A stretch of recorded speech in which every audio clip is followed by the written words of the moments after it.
In the last episode of History Traveler, we kicked off our trip to Gettysburg with a visit to the Seminary Ridge Museum, where General John Burford famously positioned himself in the cupola to observe Lee's army as they were approaching the town and from where he directed his cavalry on the first day of the battle. But the seminary is more than just John Burford and the cupola. The seminary was the scene of some vicious combat on the first day and served as one of the first field hospitals in Gettysburg. So in this episode, we're back at the Seminary Ridge Museum to get a fuller picture of the Battle of Gettysburg and the Civil War at large.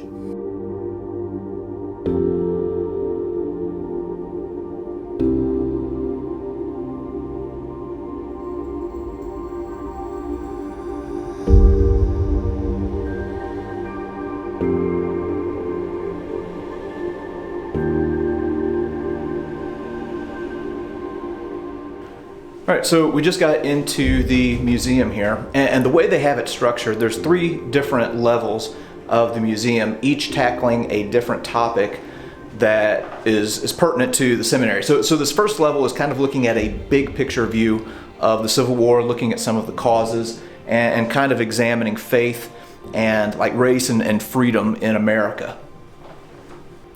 As you're walking into the displays on this first floor, they tackle faith and freedom in America and also the anti-slavery movement. The spot where we are is very close to the Mason-Dixon line, so there would have been a lot of debate here amongst the students at the seminary. You would have had students here from the South, students here from the North, so the cultural impact that we were seeing at the time is reflected here in this display. And they also, if you take a look at this, have a copy of Uncle Tom's Cabin. So in this room, which they've entitled Questions of Faith, they really take on the difficult task of examining the role of the church and the role of the Bible in the Civil War. And they have some artifacts here too. So this is a pew from the Gettysburg Presbyterian Church. They also have this lectern here, also from the Gettysburg Presbyterian Church. This, of course, would have been during the Civil War period. What makes this such a complicated issue is that both sides, Confederate and Union, were using the Bible to justify the rightness of their cause. So this display and this room really kind of tackles that question, asking, what does the Bible say? And they have a quote from Abraham Lincoln here. It says, both read the same Bible and pray to the same God. And then they have different verses that you can examine here that both sides would have been reading.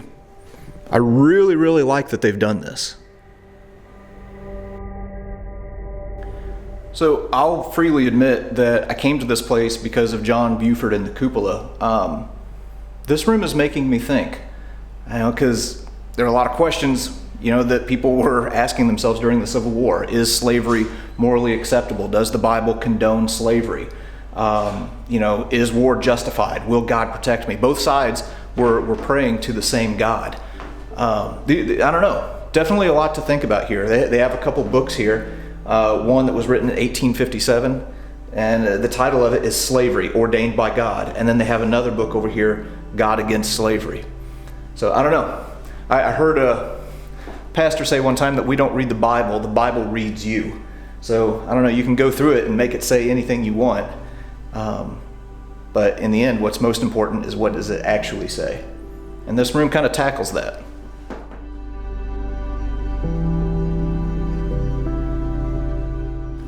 This room here is looking at the role of African American soldiers in the Civil War. So of course Pennsylvania was a free state, so you would have had a lot of African American men who were volunteering to fight. Yeah, and this this room kind of takes you through what their experience might have been like.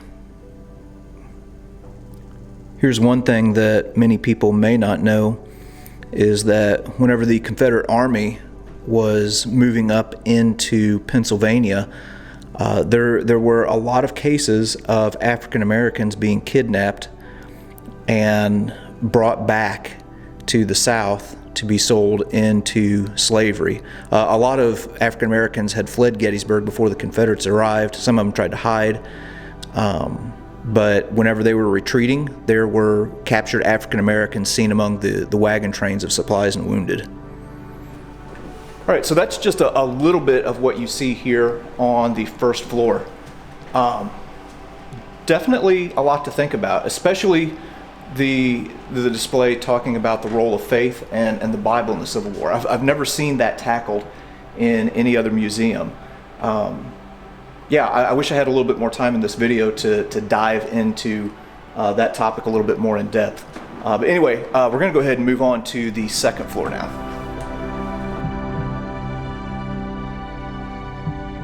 Now, one thing that a lot of people may not realize, and that I certainly didn't realize, is that this seminary was used as a hospital during the battle and for months after. A lot of people think of, the seminary, they think of John Burford and the cupola, and that's it. But there was a lot of fighting and a lot of suffering that happened right here in this building. Okay, now as I mentioned, this whole floor is dedicated to the wounded and to the doctors here at the seminary, and my goodness, this ghastly scene here shows what things might have looked like on the first day of the battle. Just a lot of wounded men packed into these rooms, bleeding all over the place. Golly.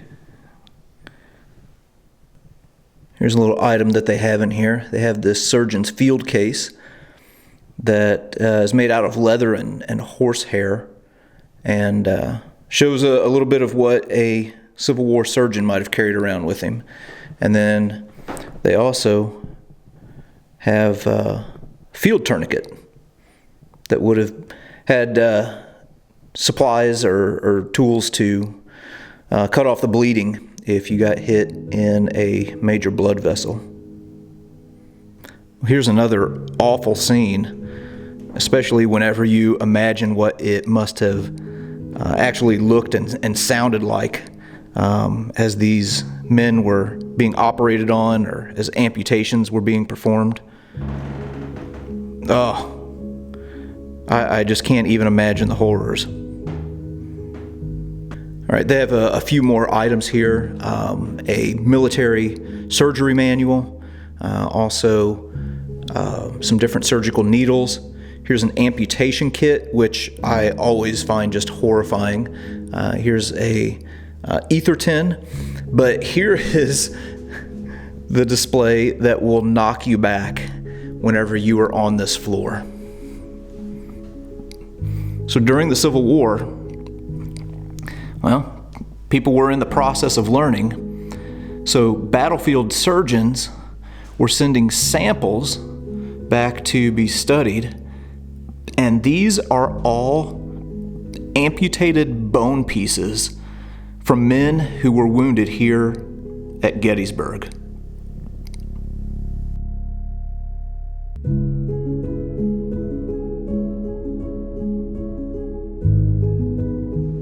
Now, here's what is exceptionally interesting about this display.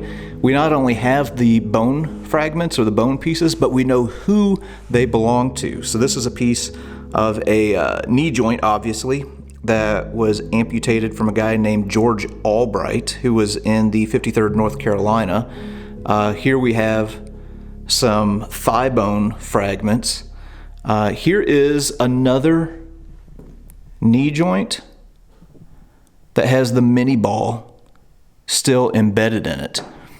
And then we have the scapula of an individual who died, and then they sent the scapula off to be studied. And they also have his picture. Here's the one that really got me, though. There was one soldier who got shot in the face. His name was John Schultz, and he was treated right here in this building. That middle bullet was removed from his face and still has parts of his beard hair attached to it. That is crazy.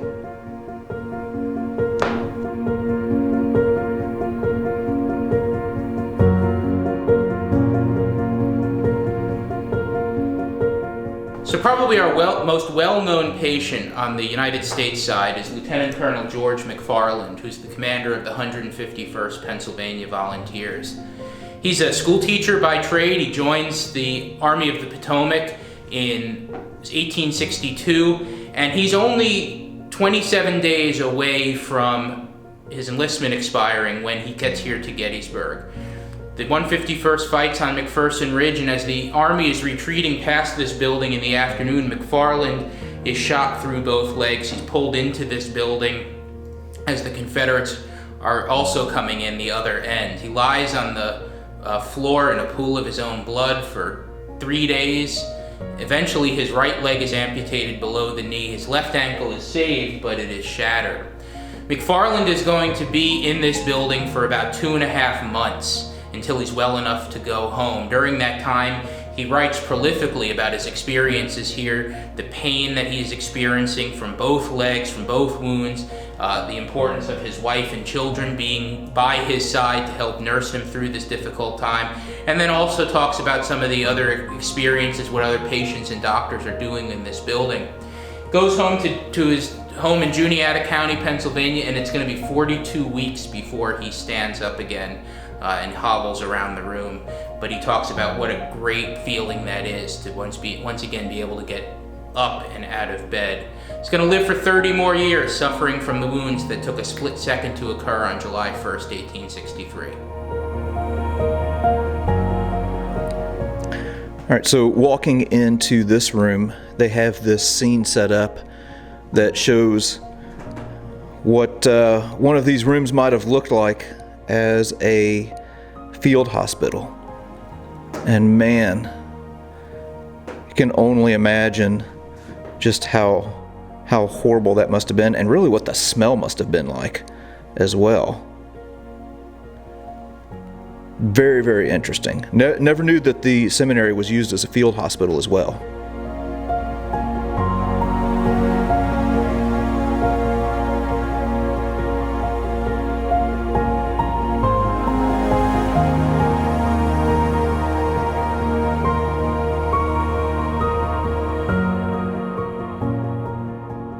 All right, well, that was the Seminary Ridge Museum right here in Gettysburg. That place is seriously amazing, and it is way more than just the cupola where John Burford set up. If you come to Gettysburg and you don't pay this place a visit, you're really cheating yourself. You really need to come to this place to really understand the full picture of the Battle of Gettysburg. For right now, we are headed off to the next place right here in Gettysburg.